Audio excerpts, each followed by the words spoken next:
President Trump threatening to close the southern border because Mexico and Central America are doing absolutely nothing to stop the flow of their illegal immigrants into this country. The Border Patrol says it's on pace to arrest more than 55,000 family members at the border for the month of March.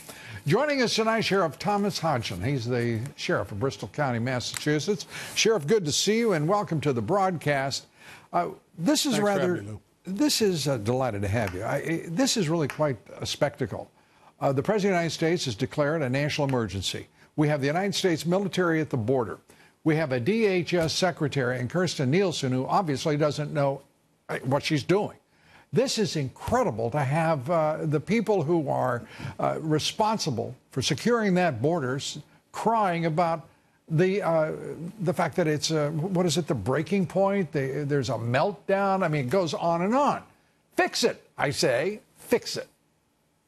Well, you know, Lou, I've been working on this issue for over 20 years since I've been the sheriff for 21. And I will tell you, I've been to that border 4 times. I've been down to the southern border. And this last time I just went, it's as bad as I've ever seen it. It clearly is a crisis.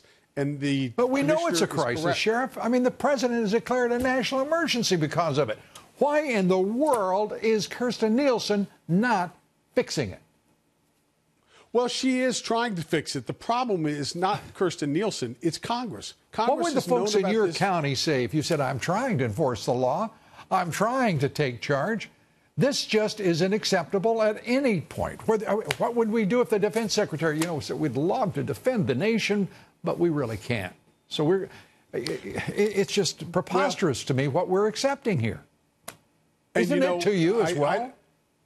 Well, of course it is, and I'm as frustrated as anybody, but I can tell you, I was at a meeting with Kirstjen Nielsen just last week down on the border, and I will tell you, she is as committed as anybody to get this done. She's trying to work with the Border Patrol. She's telling Congress. She went before Congress, explained exactly what was going on. Congress didn't even want to hear about it.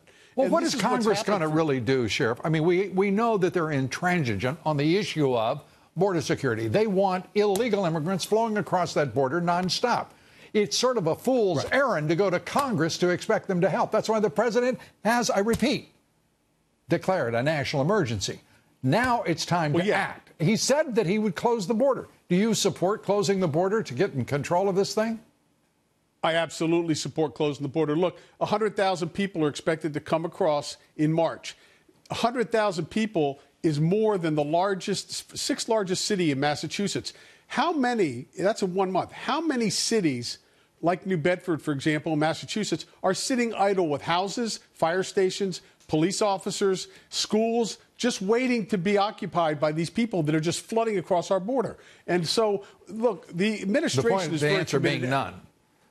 That's exactly right. So that means they're being absorbed into the infrastructures that were created for our populations that already exist. And this is the problem. And we need to close the border, and I hope the president does close it until we get this thing straightened out. Yeah, it's the darndest crisis I've ever seen. It's a crisis no one seems to want to respond to.